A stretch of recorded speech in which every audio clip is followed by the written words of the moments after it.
1. You will hear a telephone conversation between a hotel receptionist and a caller making a reservation. Seconds to look at questions 1 to 7.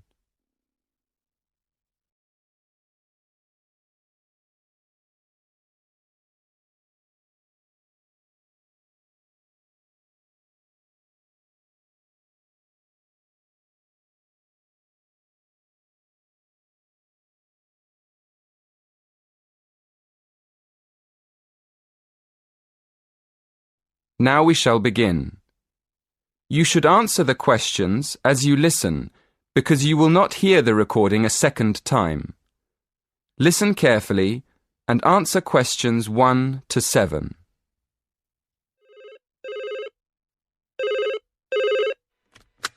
Silver Tulip Hotel, good afternoon. How can I help you? Yes. Good afternoon. I'd like to book a room for next Friday. Certainly, sir. How many nights will you be staying? Just one, please. And would you like a single or double room? A double room, please. A double room. And would you like twin beds or a king-size bed? A king-sized bed, please. Let me see. Yes, we do have a double room available for next Friday. Would you like me to book it for you? Yes, please. Could I have your name, please? Yes, it's Edward Francis. Is that Frances? No, it's Francis. Francis. Yes, that's right. And your home address, please, sir? Yes, it's 23 Cypress Avenue, Cambridge. Is that Cyprus? No, Cypreess, like the tree. Oh, I see. And your postcode is? CB3 9NF. And it's just for one night? Yes, that's right. We can reserve a parking space for you. Are you coming by car? Actually, I'll be taking a taxi from the station. That's fine. And one last question. Would you like dinner and breakfast? No dinner, thank you. But I'd like breakfast. Just breakfast. So, to confirm, you're arriving on Friday the 16th of April and leaving on Saturday the 17th. That's one night in a double room with a king-size bed with breakfast. That's right. Thank you very much. Before you hear the rest of the conversation, in the exam you will have 20 seconds to look at questions 8 to 10.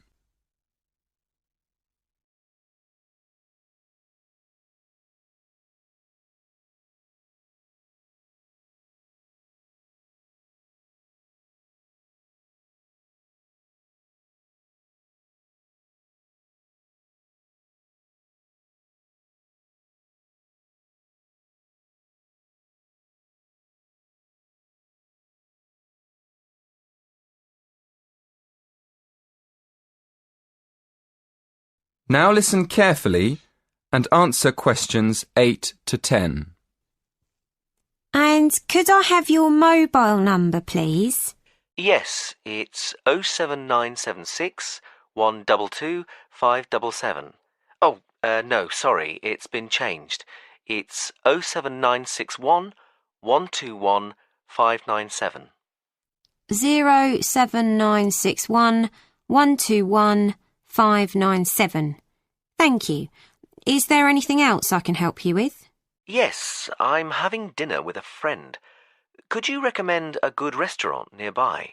That would be the Winston Churchill.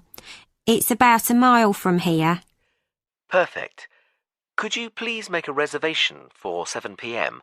and leave a message with the details for my friend when he arrives? Certainly.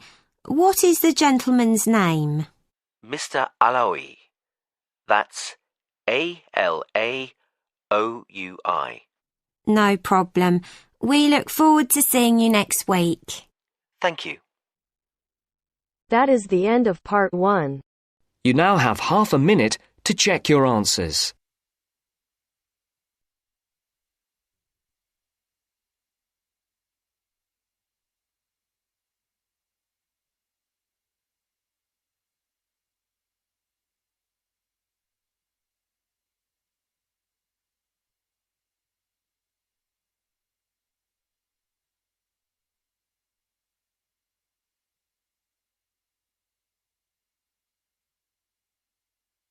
Now turns to part 2.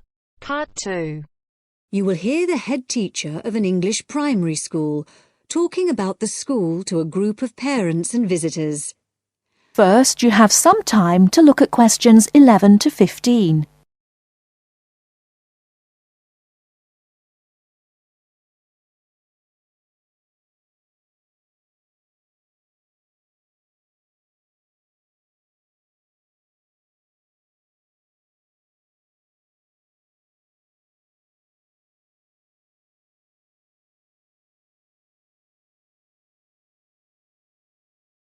Now, listen carefully and answer questions 11 to 15.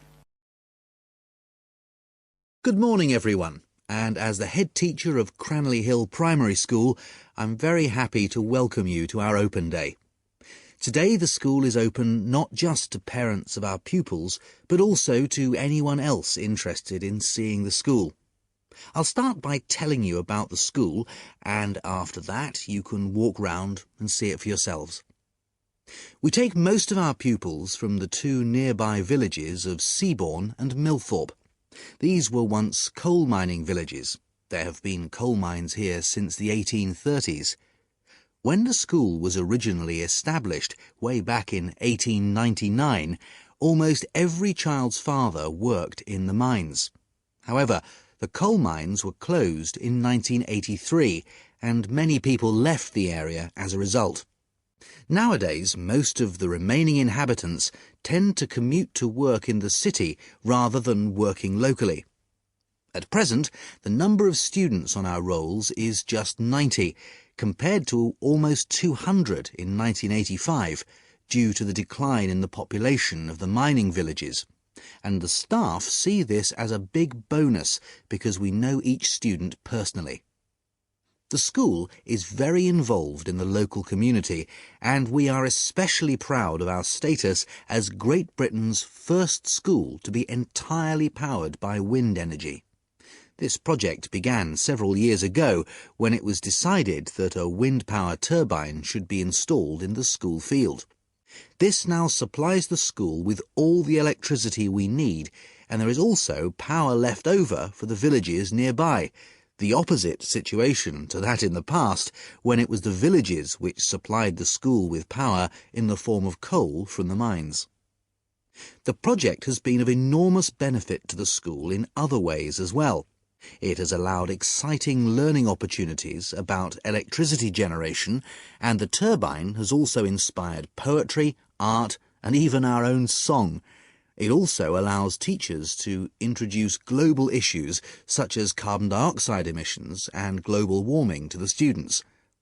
I feel it may be irresponsible to burden young children with worries about global issues which are insoluble, but by actually using wind power as a non-polluting, renewable source of energy, instead of using fossil fuels such as oil or gas, we are offering practical solutions to our pupils in their own environment. The school is also extremely involved in other environmental issues. In the last few years, we've developed our school field into what we now call our secret garden, which you will have a chance to explore shortly. Here, the pupils have their own organic vegetable patch, and another special feature of the school is that the vegetables grown here are used in the school kitchens for school lunches, with any extra ones being taken home by the children to share with the community. Before you hear the rest of the talk, you have some time to look at questions 16 to 20.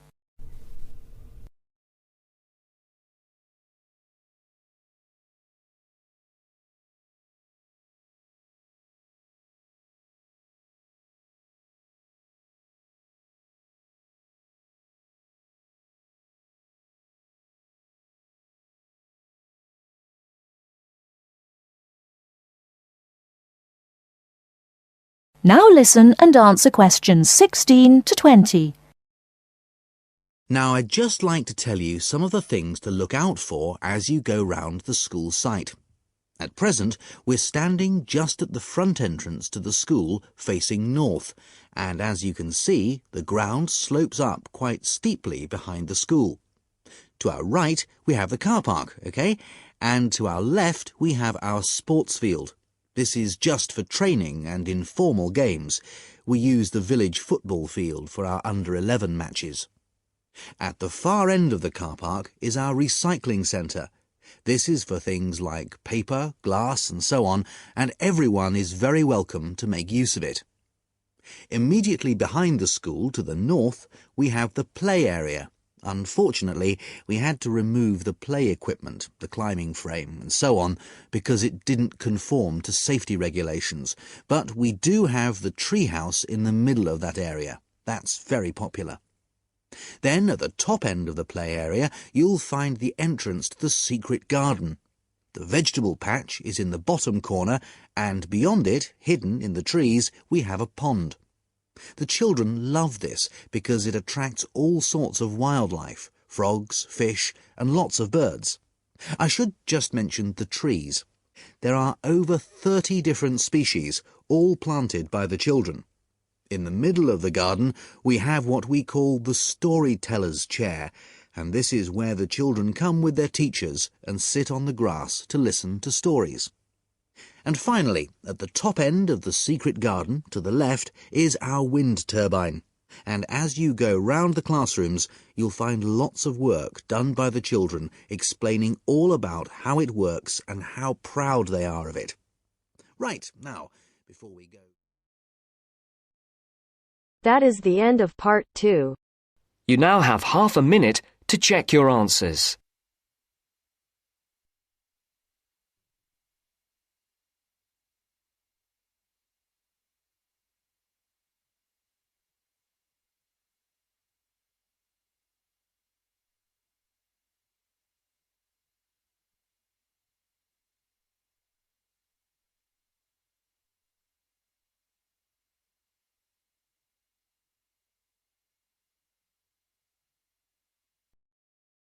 Now turns to part 3. Part 3. You will hear two students, Sharon and Zhao Li, talking to their tutor about a presentation they gave the previous week.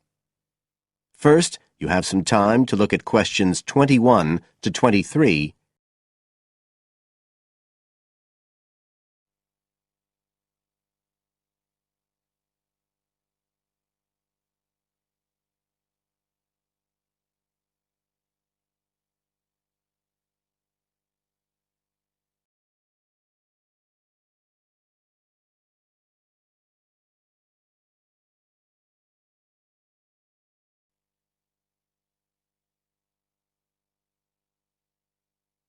Now listen carefully and answer questions 21 to 23. So, Sharon and Zhao Li, in your presentation last week, you were talking about the digital divide, the gap between those who can effectively use communication tools, such as the internet, and those who can't. And you compared the situation here in Northern Ireland with Southeast China. Right, so I asked you to do some self-evaluation, watching the video of your presentation and thinking about the 3 main criteria you're assessed by: content, structure and technique. What do you think was the strongest feature of the presentation when you watched it? Sharon? Well, I was surprised actually because I felt quite nervous, but when I watched the video it didn't show as much as I expected. So which of the criteria would that come under? Confidence? That's not actually one of the criteria as such. Zhao Li? Technique? It's body language and eye contact, isn't it? Well, I didn't think I looked all that confident, but I think that our technique was generally good, like the way we designed and used the PowerPoint slides. So, you both feel happiest about that side of the presentation? Yeah. OK, now on the negative side, what would you change if you could do it again? Well, At first, I'd thought that the introduction was going to be the problem, but actually I think that was okay. We defined our terms and identified key issues. It was more towards the end. The conclusion wasn't too bad, but the problem was the questions. We hadn't really expected there'd be any, so we hadn't thought about them that much. OK, anything else? Well, like Zhao Li says, I thought the conclusion was okay, but when I watched this on the video, I thought the section on solutions seemed rather weak. Can you think why? Well, we explained what people are doing about the digital divide in China and Northern Ireland, but I suppose we didn't really evaluate any of the projects or ideas. It was just a list, and that was what people were asking us about at the end mostly. You now have some time to look at questions 24 to 30 on page 93.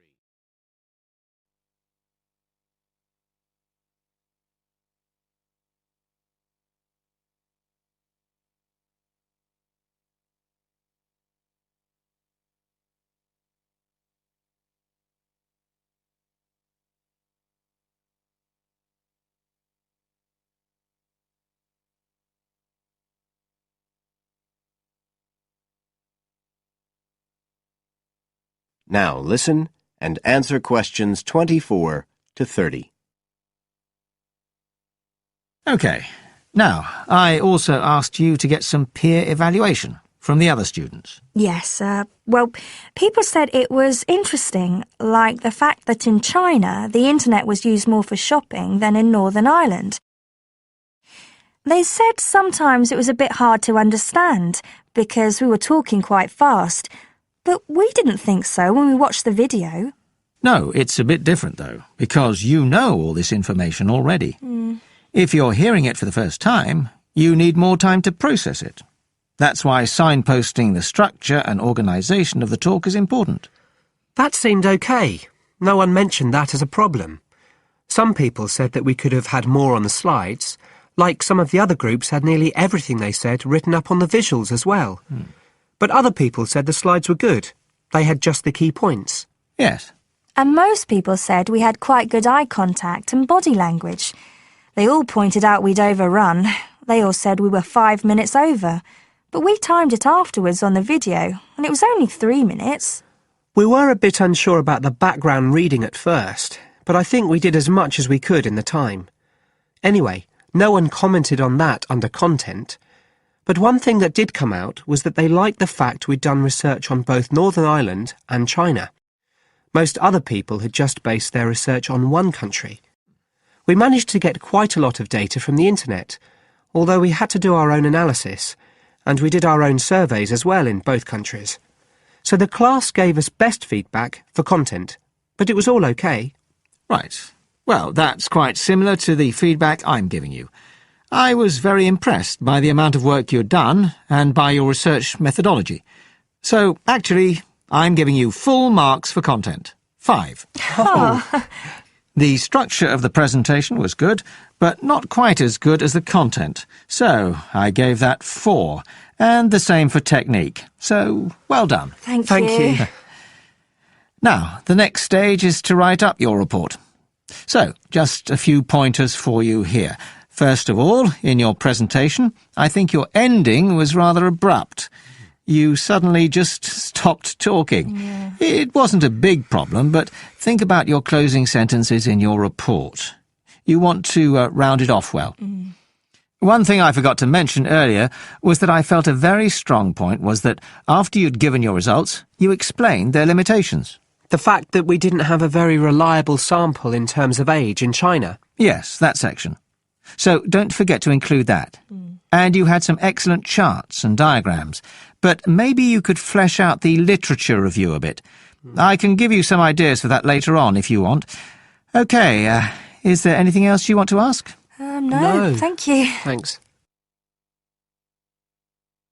That is the end of part 3. You now have half a minute to check your answers. अगर listening के साथ साथ आप speaking की भी practice करना चाहते हैं तो हमारी अपनी एप्लीकेशन है baby code aisles, please download करो। वो यहाँ पे सिर्फ स्पीकिंग नहीं, स्पीकिंग, लिसनिंग, रीडिंग, राइटिंग सारे के सारे फ्री में मॉड्यूल अवेलेबल है, वो भी लेटेस्ट कंटेक्स्ट के साथ। और तो यहाँ पे आइल्स की लाइव क्लासेस भी देते हैं, IIT अप्रूव्ड टीचर फ्री में। तो प्लीज डाउनलोड करो, ट्राई करो और अपने दोस्तों के साथ शेयर करो ताकि ज्यादा से ज्यादा बच्चों तक ये बात पहुंच सके। Now turns to Part 4. Part 4. You will hear an extract from a talk about student health, and specifically about ways to avoid headaches. Listen to what the speaker says and complete the summary. First, look at questions 30 to 40.